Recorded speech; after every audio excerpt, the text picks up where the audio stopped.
Hello everyone, my name's Nathan and welcome to my first YouTube video. I'm actually really excited to be doing this because I've been putting it off for ages, and now that I'm actually sat down and doing it, I can't wait to see what I can learn, what I can provide you guys watching, and hopefully you can take away a few things from this. So the reason I'm doing this video is for people who don't actually have a lot of space. They might not have a lot of equipment with them. I don't have, I've got limited equipment, I've only got bands. So I have actually put a link in the description below for the bands that I purchased. Please have a look at the delivery time because mine took a while to come. So check that, but I've only got bands. So the majority of my exercises are going to be banded and body weight. So in this short video, I'm going to take you through a home workout pull session using the bands for you to do at home. Like I said, this is for people who may not have a lot of space. So I'll probably be doing it in this room, which is not massive, but we'll be doing it in here. And if I make any mistakes, this is the first and only actually, that I'll apologise for making any mistakes. So if you do like the video, give me a thumbs up and a subscribe below to watch all the videos that I'll be bringing out soon. And I hope you enjoy this video.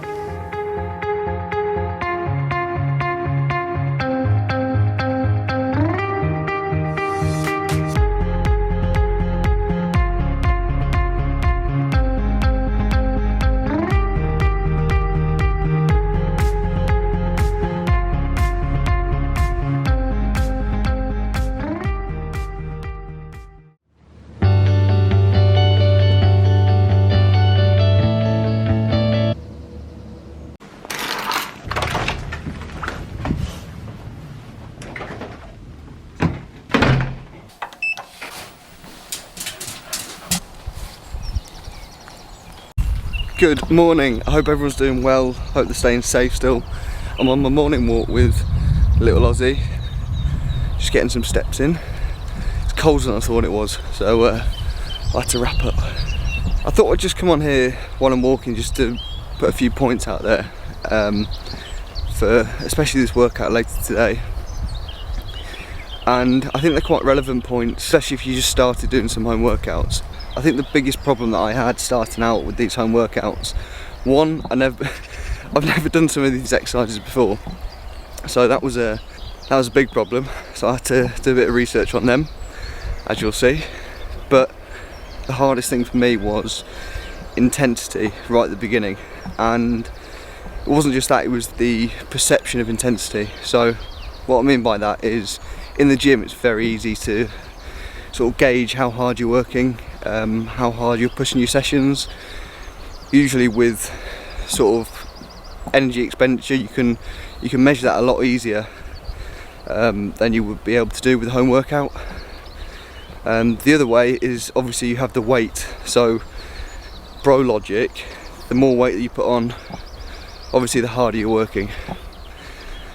That's one way to measure it, I guess. But with home workouts it's very hard, but not impossible. So to beat that sort of lack of perception, I'd advise, and this is what I've done now, is try and create that atmosphere that you would have in the gym. It's not going to be the same, but if you listen to music in the gym, luckily you've got better options than you do in the gym. You can control your own music, you don't need to wear headphones. Another way, if you're living with family, and like I said, this is aimed at people living, with not a lot of space, not a lot of equipment.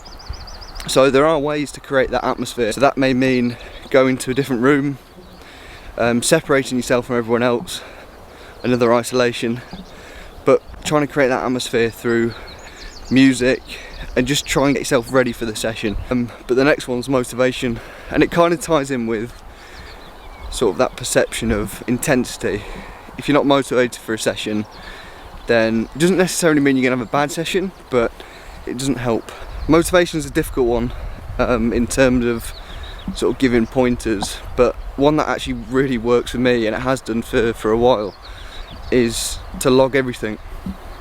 And I mean everything. In my book, because I have a logbook like most people should, but I'll look into that into another video, but in my logbook I log literally everything. Even if it's a bad session, everything's logged,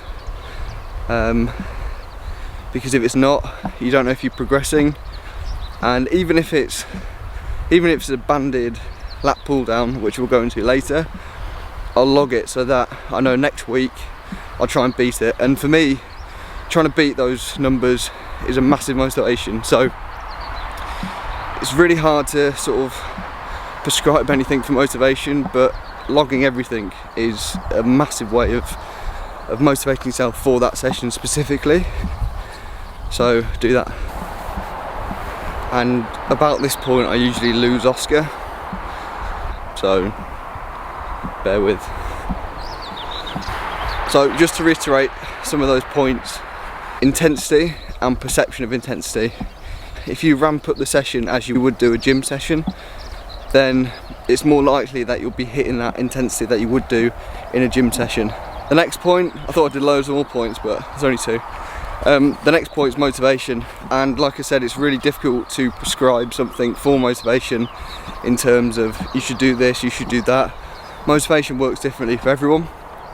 For me specifically, and training, logging everything. So even if it's a terrible session, even if in the first time you do some home workouts, you only do sort of 5 exercises, 4 exercises, 3 exercises, log it all, because it gives you something to beat next time. So if you haven't got a logbook, write it down on a piece of paper, and then when you get back to the gym, which you will, get a logbook.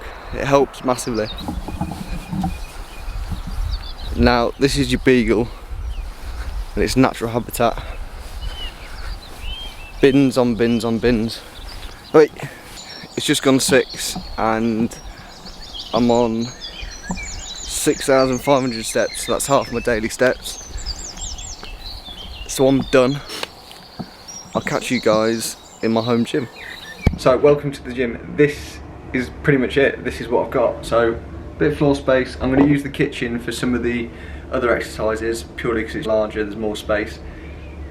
These are the only bits of equipment that I have. I've actually ordered, and we'll probably do like an unboxing kind of thing, but I've ordered some water dumbbells. So that's going to be interesting, but we'll see. So the first exercise that we're going to start with is a seated low row. You will need some bands for this, and you will need a sturdy base. So here I'm just going to use the bed, because that's pretty much it. Everywhere I've tried has either flung the bands back at my face or I've broken the thing. Let's get started.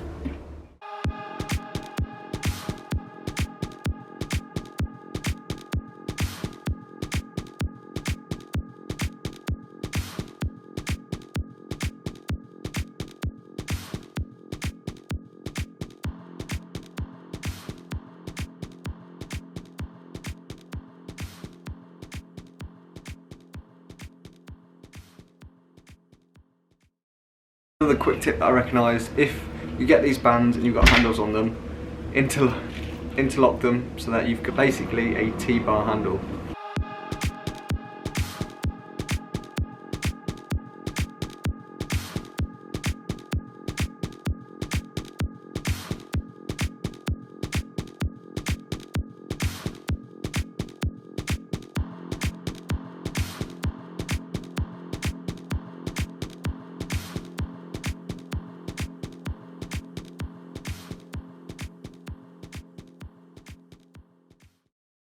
So the next exercise is a bent over chair row.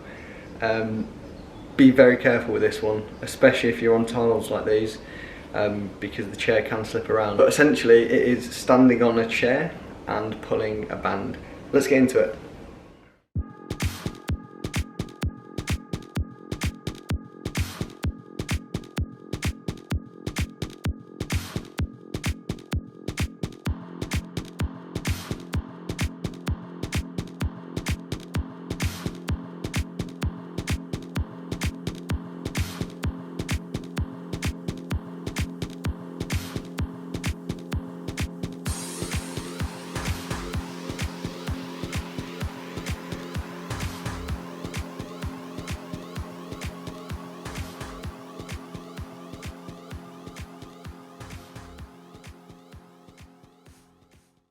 Just a quick point, there are so many variations to some of these exercises which we'll go into in future videos, but hopefully we'll be in the gym by then. so I won't have to do any more home workout videos. Let's get on with the next exercise.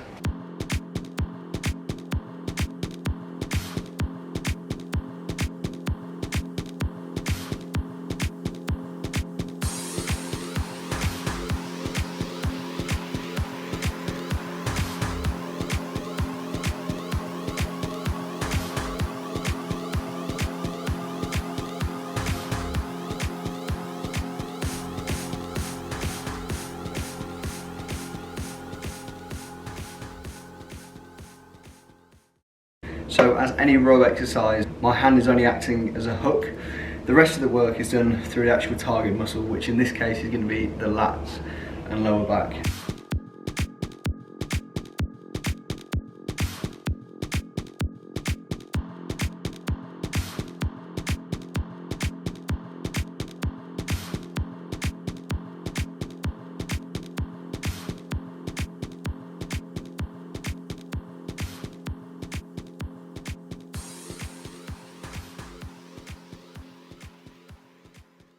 We'll wrap the video up there. I hope you enjoyed it. If you didn't, tough. If you did, thank you very much for watching. Give me a thumbs up if you did like it. Comment below any questions that you might have or even suggestions. I'll be happy to take them. So stay safe, enjoy, and see you in the next video.